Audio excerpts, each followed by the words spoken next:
हरियाणा के फरीदाबाद में स्थित अल फलाह यूनिवर्सिटी इन दिनों अपने छात्रों के लिए चिंता और अनिश्चितता का पर्याय बन गई है।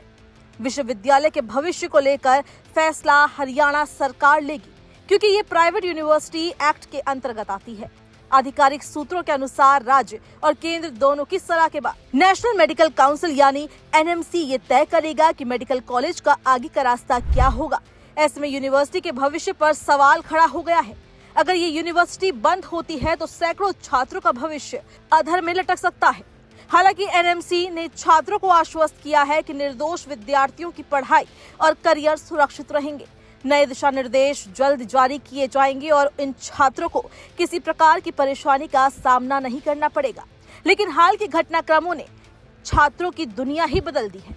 यूनिवर्सिटी के एक छात्र जो चौथे वर्ष का एमबीबीएस कर रहा है, कहता है, मुझे उम्मीद है कि सब ठीक हो जाएगा। मैं एक अच्छा डॉक्टर बनना चाहता हूँ। मेरे माता पिता ने मेरी पढ़ाई में बहुत पैसा लगाया है, पर अब हर दिन डर लगता है कि कहीं हमारा भविष्य खतरे में ना पड़ जाए। छात्र बताते हैं कि जिस दिन ये पता लगा कि उनके प्रोफेसर उमर उन नबी ने दिल्ली में ब्लास्ट किया था, उसी दिन से कैंपस का माहौल बदल गया है। डर, शंका और चिंता हर जगह फैल गई है। पूरे घटनाक्रम से इस यूनिवर्सिटी के छात्र काफी परेशान हैं। एमबीबीएस के 5 साल के दौरान एक छात्र लगभग 90 लाख रुपए खर्च करता है।